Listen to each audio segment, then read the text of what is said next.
potom ešte budeme hostiť aj turnaj tesne pred majstrovstvami sveta tu v tejto hale. A teda majú sa aj slovenskí fanúšikovia naozaj na čo tešiť. Zásluh Jura Mikuša dá možnosť našim na to, aby sa dostali z pásma a mohli vystriedať. Postupne naskakujú čerstvé sily, ale Rusi sú v trojici v našom útočnom pásme a dokázali túto situáciu využiť.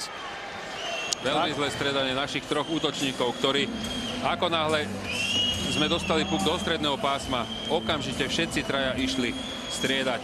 Tí noví hráči samozrejme majú ďalej bránku, to znamená, ďalej majú svoje obranné pásmo. Vidíme to, jeden, druhý, tretí. Tí môžu robiť, čo chcú. Jednoducho troch útočníkov superových. Peč Pirko snaží sa získať puk v strednom pásme, ale znova. Ťažká pozícia, Švárny odozdal, ale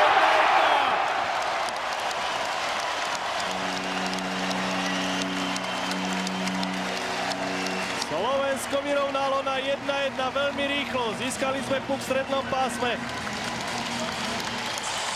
Adam Lapšanský. Ešte raz sa pozrime na to celú situáciu, keď Ivan Švárny získal na červenej čiare puk, prihral ho.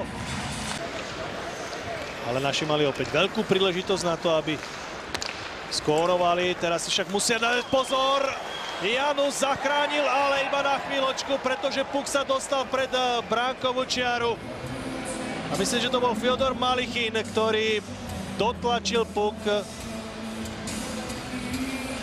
Tak nie, bol to napokon Anton Glinkin. Veľká príležitosť našich, o ktorej neprišla strela na bránku. A možno to nerozhodné rozuzlenie našej aktivity pred bránkou bolo potrestané týmto spôsobom. Tak Lisin bol tým hráčom, ktorý sa preštrikoval až pred Janusa. Ten ešte proti nemu dokázal zakročiť, ale ako som prvýkrát odskočil z hokejky a Rusi sa dostanú do možnosti zvýšiť na 3-1. Ilja Zubov rozhodol toto stretnutie gólom do prázdnej bránky. Veľmi rýchlo naši stratili pozície tohto stretnutia. Naši už nedokážu prejsť do lepšieho protiútoku. Strela na bránku Ruska uzavrela toto stretnutie, v ktorom slovenskí reprezentanti otvorili svoju prípravu pred majstrovstvami sveta s veľmi silným protivníkom, neúspeli.